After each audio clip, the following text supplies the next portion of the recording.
क्योंकि सस्केचुअन एक छोटा प्रोविंस है, तो यहाँ पर जॉब ढूंढने का तरीका बाकी प्रोविंस के कंपेयर में थोड़ा सा अलग है।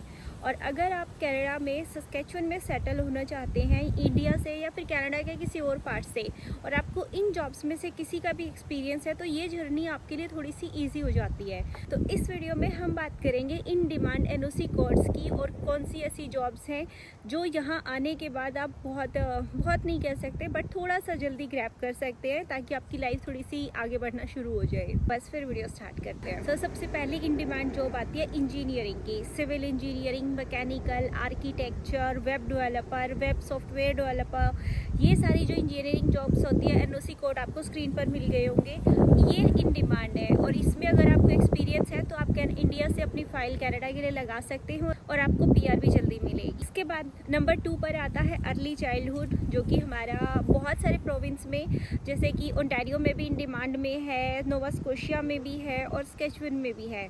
जनरल लैंग्वेज की मैं बात करूँ, अर्ली चाइल्डहुड क्या होता है, जो हमारे डे केयर के टीचर्स होते हैं जो बच्चों को हैंडल करते हैं, ये सारे, और उनके जो असिस्टेंट होते हैं। तो अगर आपने इंडिया से बीएड कर रखा है, एमएड कर रखा है, तो ये सारी जॉब्स आपके लिए बनी है। और अगर आपको इन कोर्स में से एक्सपीरियंस है तो आपको यहाँ पर जॉब्स में ईजी हो जाता है। वैसे जो टीचर की जॉब होती है कनाडा में, रूल होता है कि आप अगर पीआर होल्डर है तो ही आप टीचर की जॉब कर सकते हैं, अदरवाइज नहीं। लेकिन अगर इंडिया से आपने एमएड कर रखा है और आपको एक्सपीरियंस है तो भी आप पीआर लेकर जब यहाँ आएंगे तो आपको जॉब मिल जाएगी। इसके बाद नंबर 3 पर आता है financial analyst, accountants, investment analyst. वैसे अकाउंटेंट्स का जो डायरेक्ट एनओसी कोड होता है वो यहाँ पर इन डिमांड में नहीं है, जबकि इन्होंने उसको फाइनेंस एनालिस्ट और इन्वेस्टमेंट एनालिस्ट को इन डिमांड रखा हुआ है।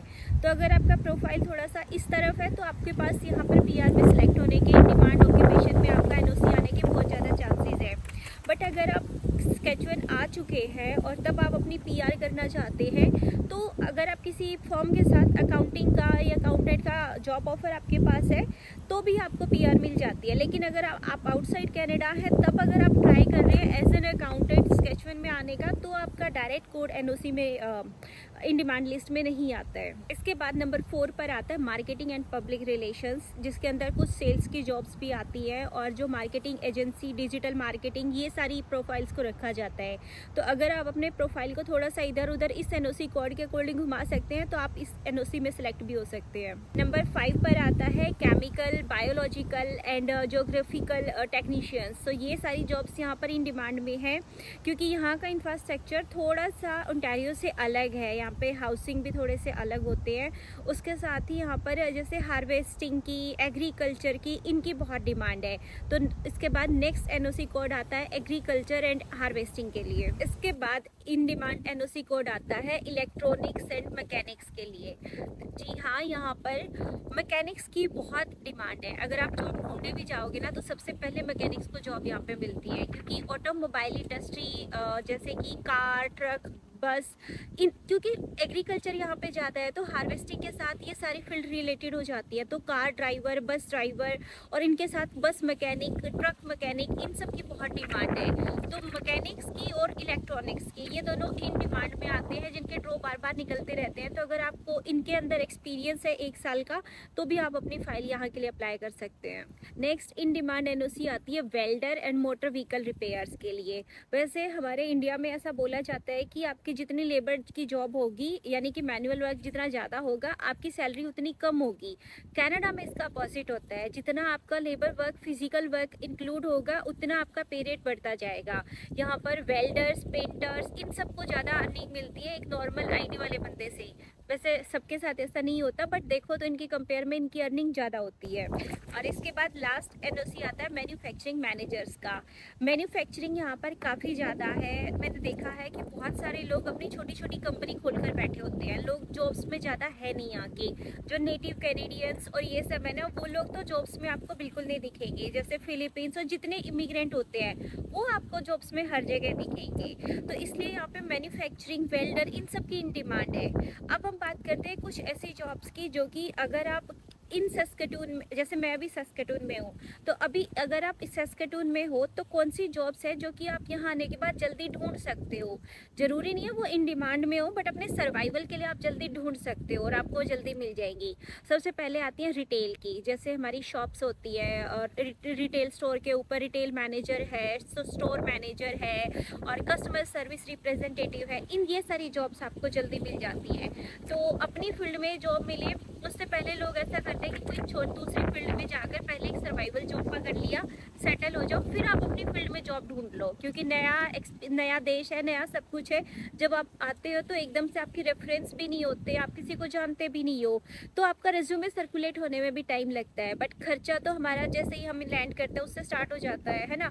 तो उस एक्सपेंसेस को कवर करने के लिए हमें एक सर्वाइवल जॉब ढूंढना बहुत ज़रूरी हो जाता है, जब आप फैमिली के साथ हो स्पेशली तब। इसके बाद आता है फूड एंड रेस्टोरेंट जॉब्स भी बहुत ज़्यादा है, बट ये जॉब्स वही लोग कर सकते हैं जो कि फिजिकली फिट होते हैं। जैसे कुछ लोग नहीं ऐसे फिजिकल वाली जॉब कर सकते, तो वो लोग वेट्रेस, वेटर और ये सारी बारटेंडर, ये सारी जॉब्स नहीं कर सकते हैं। तो उन लोगों के लिए मैं प्रेफर करती हूँ कि आप एडमिन में जॉब ढूंढो। जैसे गर्ल्स है तो आप रिसेप्शनिस्ट में जॉब ढूंढ सकते हैं, एडमिनिस्ट्रेटिव असिस्टेंट की जॉब ढूंढ सकते हैं।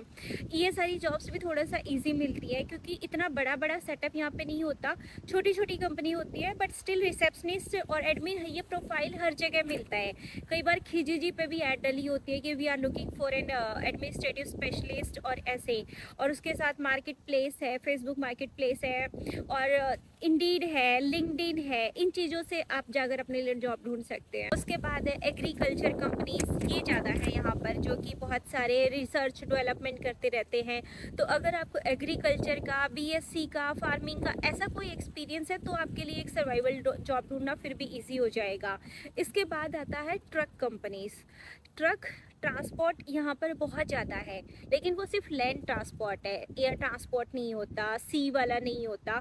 तो अगर हम लॉजिस्टिक की बात करें तो आपको सिर्फ जैसे ट्रक है उसके अंदर जॉब मिल जाएगी, बट अगर आप एयर लॉजिस्टिक की बात कर रहे हो या सी की बात कर रहे हो तो आपको जॉब ढूंढने में थोड़ी सी प्रॉब्लम आएगी, क्योंकि यहाँ पे पोर्ट भी नहीं है आसपास। तो टोरंटो साइड में ये ज़्यादा जॉब्स होती है, यूएस बॉर्डर भी पास में है बहुत, इसलिए ट्रक कंपनीज ज़्यादा है यहाँ पर, इसलिए ट्रांसपोर्ट जॉब्स थोड़ी सी ज़्यादा हो जाती है। जैसे ट्रक ड्राइवर की भी जॉब ज़्यादा है, बट जहाँ तक ट्रक ड्राइवर की पीआर के लिए है तो उसके चांसेस बहुत कम है, क्योंकि इन्होंने बहुत तरह की रेस्ट्रिक्शन उसके ऊपर लगा रखी। सो अगर आपको इंटरेस्ट है कार में, मैकेनिक्स में, मशीनरी में, तो आपके लिए जॉब ढूंढना ईजी हो जाता है। यहाँ पे कार मैकेनिक्स की जॉब्स ज़्यादा होती है, बट उसके लिए आपको लाइसेंस, सर्टिफिकेशन ये सब चाहिए होता है। बट अगर वहीं पर आप असिस्टेंट की जॉब के लिए ट्राई करते हो, जैसे कि आपने बीटेक कर रखा है, मैकेनिकल कुछ ऐसा कर रहा है, तो आप कार मैकेनिक असिस्टेंट के लिए ट्राई कर सकते हैं। अब बात करते हैं कुछ ऐसी जॉब्स की जो कि यहाँ पर इन डिमांड में नहीं है, जो कि हमें लगता है कि हर जगह पर वो इन डिमांड में होती है, बट यहाँ पर नहीं है। मेरा मतलब ये है कि अगर आप पीआर के लिए ट्राई करे हो, स्केचवन की पीआर इंडिया से, और आपको इन फील्ड में से जो स्क्रीन पर आ रही है किसी में भी एक्सपीरियंस है, तो आपका सिलेक्शन होना यानी आपको नॉमिनेशन आना थोड़ा सा मुश्किल है। इसके साथ साथ अभी जो मैं आपको फील्ड बताने वाली हूँ, अगर आपको इन फील्ड में एक्सपीरियंस है और आप सस्टेनूर में जॉब ढूंढ रहे हैं तो भी आपके लिए थोड़ा सा मुश्किल हो जाएगा। जैसे कि आईटी जॉब्स यहाँ पर कम है, तो अगर आपके आईटी में एक्सपीरियंस है, यूआई पाथ डेवलपर और ये इस तरह के, तो आपके लिए चांसेस कम हो जाएंगे। उसके साथ अगर आपको फ्रेट वाला, जैसे कि सी फ्रेट, लॉजिस्टिक, इनमें एक्सपीरियंस है तो आपके लिए जॉब मिलना कम हो जाएगा। उसके साथ आपको अगर स्कूलिंग में है, इन डिमांड है यहाँ पर एनओसी कोड, बट अगर आप यहाँ पर वर्क परमिट में हो और आप स्कूल्स पे जॉब ढूंढ रहे हो एज एन टीचर, तो आपको जॉब नहीं मिलेगा। डे केयर जॉब्स बहुत कम है, क्योंकि बहुत सारे लोग यहाँ पर खुद का बिजनेस करते हैं, जॉब नहीं करते। जैसे ओंटारियो में डे केयर जॉब्स बहुत ज़्यादा होती है, क्योंकि हर लोग वहाँ पर जॉब कर रहे होते हैं। यहाँ पर ऐसा नहीं है, तो डे केयर की, टीचर की और ये वाली जॉब्स यहाँ पर स्कूल्स में कम मिलती हैं। उसके साथ ही फार्मेसी की जॉब्स भी कम है, ऊपर से आपको फार्मेसी के लिए सर्टिफिकेट भी करना पड़ता है, तब आपको फार्मेसी की जॉब यहाँ पे मिलती है। तो आई होप आपको इन डिमांड जॉब्स के लिए आइडिया मिला होगा और कुछ नॉलेज मिली होगी, और आई होप आपको वीडियो भी अच्छी लगी होगी। ऐसा है तो मेरी वीडियो को लाइक करना, मेरे चैनल को सब्सक्राइब करना। अब मिलेंगे नेक्स्ट वीडियो में, तब तक के लिए बाय बाय।